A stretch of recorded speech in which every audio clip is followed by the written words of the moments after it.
I think we should start to worry about prices in technology.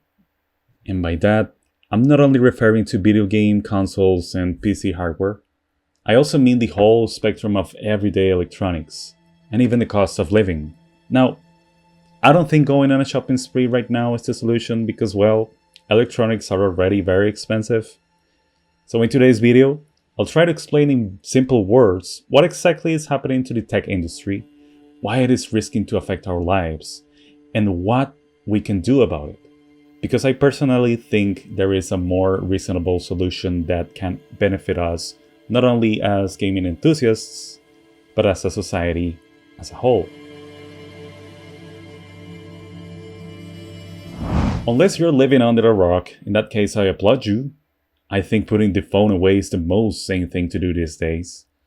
The rise of artificial intelligence has become a pivotal point in this new tech revolution, for the better or worse. We all have seen the news.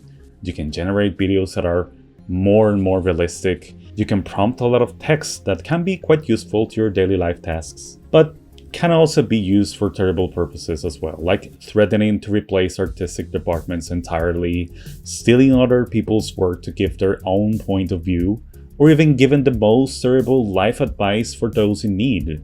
My point is, regardless of how this technology is used, it is here to stay.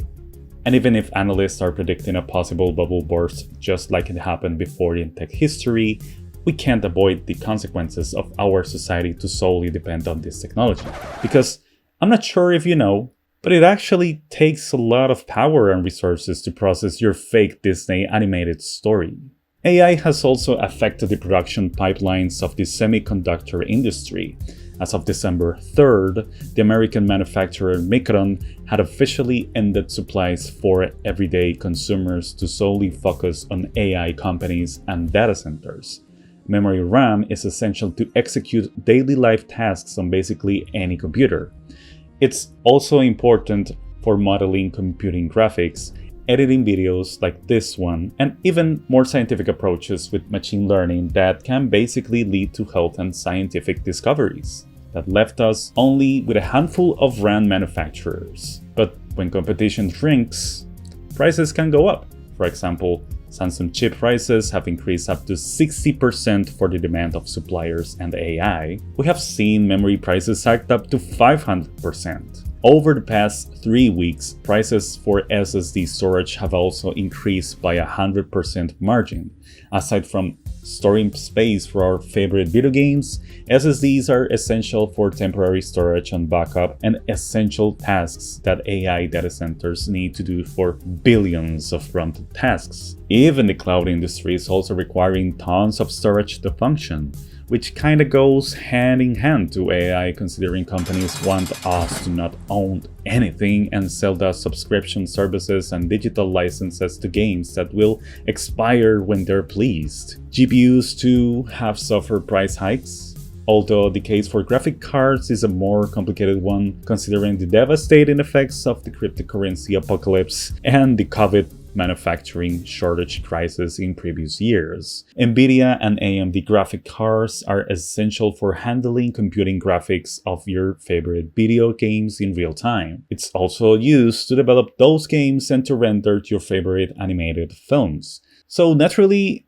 we all can assume that with such power, generative artificial intelligence is the master architect of those AI-generated videos that had led everyone confused as to whether or not they're real, and also leaving everybody to question today's reality of what we see on the internet. Anyways, GPUs were also targets of the buffoonery of US tariffs as well, leading to many of these exact same US AI companies to smuggle GPUs from China. And if you're interested, there's a whole documentary produced by Gaming Nexus that talks in detail about this issue. Video game console companies have also increased in prices to prevent shortage. Xbox Series X jumped from $500 to $650, for example, and PS5 went up to $50, raising here, increasing that.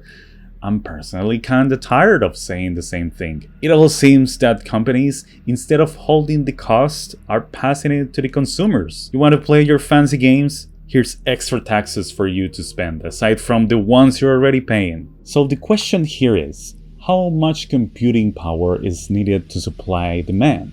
Well, according to OpenAI, let's put that giant quote in this article, it requires a 0.43 kHz per prompt request on ChatGPT, based on research made by Towards Data Science.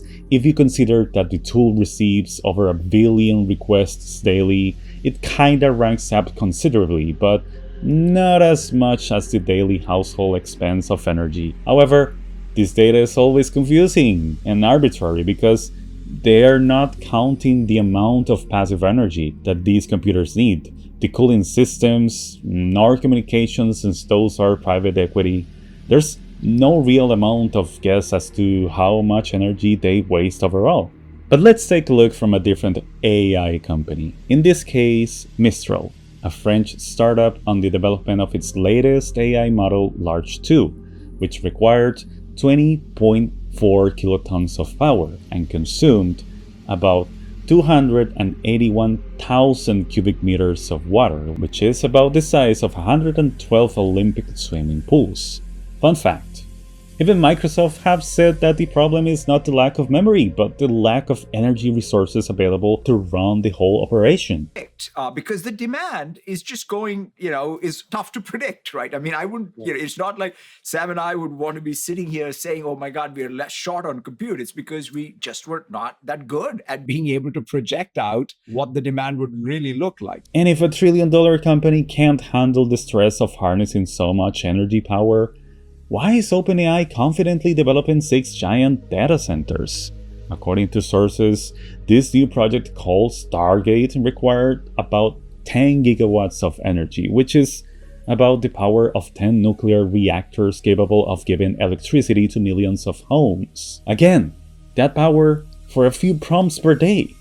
But why does Sam Altman require such an amount of power? It seems his vision is aligned on providing the service to billions of people.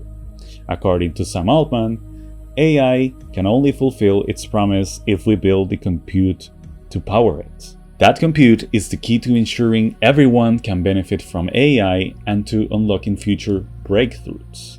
If we had more GPUs, we would be more able to handle demand surges like this. So it's that directly linked? Yeah. More compute means we can give you more AI.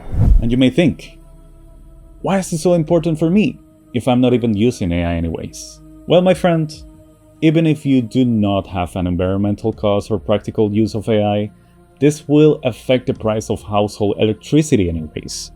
Because guess what? AI data centers raise demand for use, and this is already affecting bills in the United States. And even when you think you are not using AI, companies will shove their tool into you throughout daily use of hardware and software. When searching something in Google, it will prompt an unwanted fact from Gemini.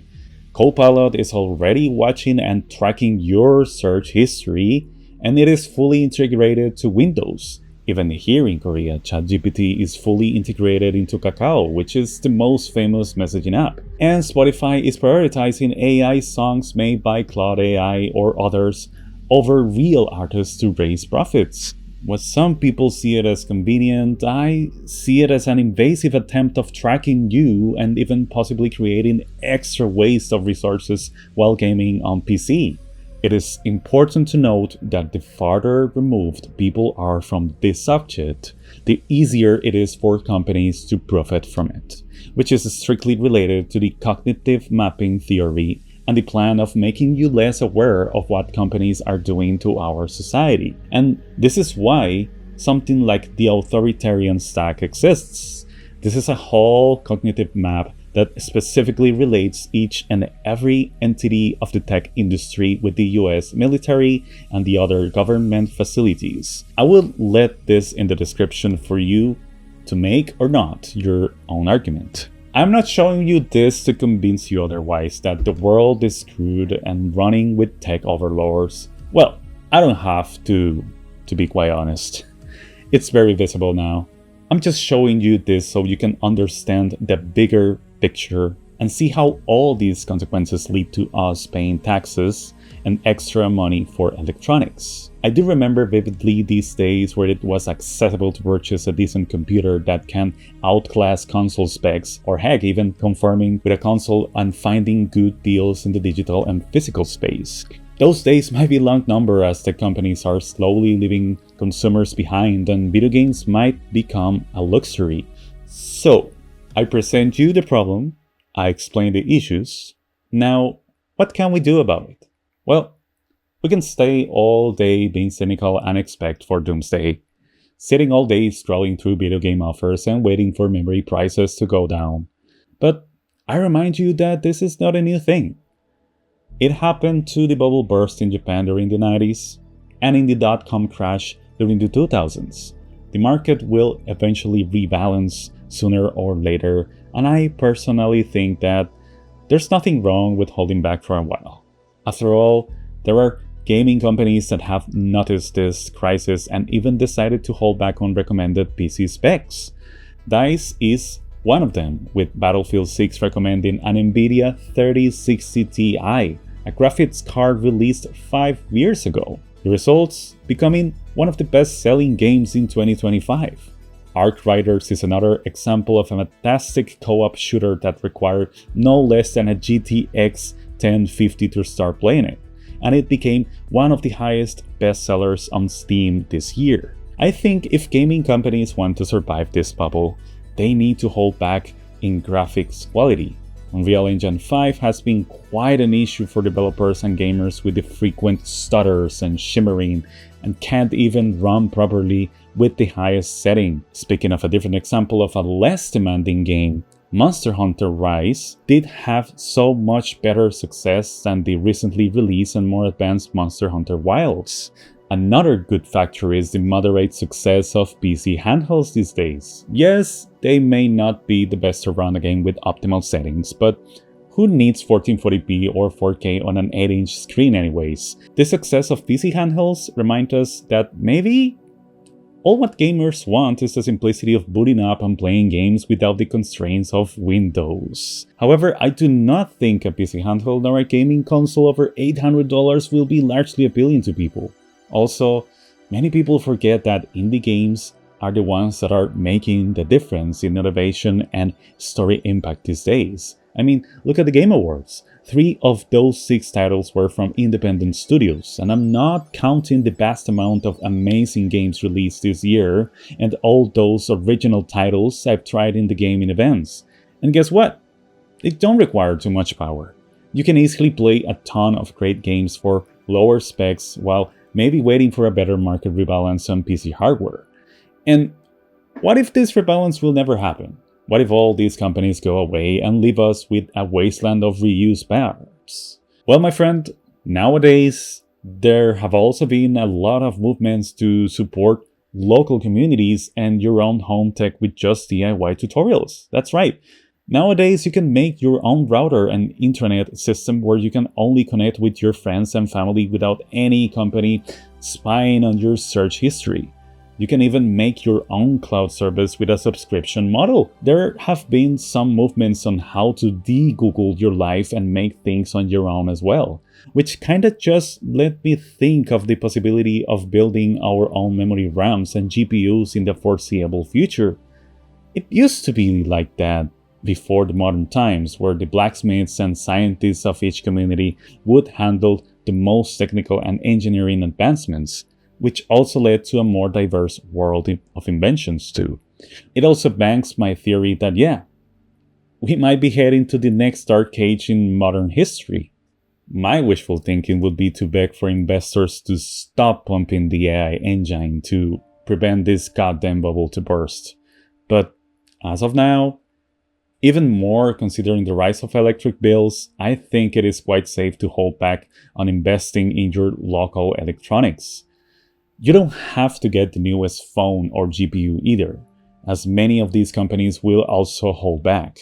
The best thing you can do as an individual is staying informed. Generative AI excels for people that are skillful at something and they want some inspiration, but if you're not an expert, it can be not good for your brain development, and it might barely scratched the real need of what you're looking for. You honestly don't need AI for everything. If not, then how the hell did we do it before it existed? Unless you're the OpenAI CEO and don't know how to raise a baby. And I'm like, why does my kid stop dropping his pizza on the floor and laughing? Like, Yeah. you know? And so I feel like I'm not asking a good enough question, but it is, I cannot imagine having gone through the, like, figuring out how to raise a newborn without ChatGPT. Clearly people did it for a long time, no problem. Yes. But, Yeah. so I know It like did. it's clearly was possible. Yes, it was possible. But I have relied on it so much. Yeah. Anyways, stay curious and well informed. And if you want more videos like this one, don't forget to subscribe and follow my new journey into this channel. See you on the next one.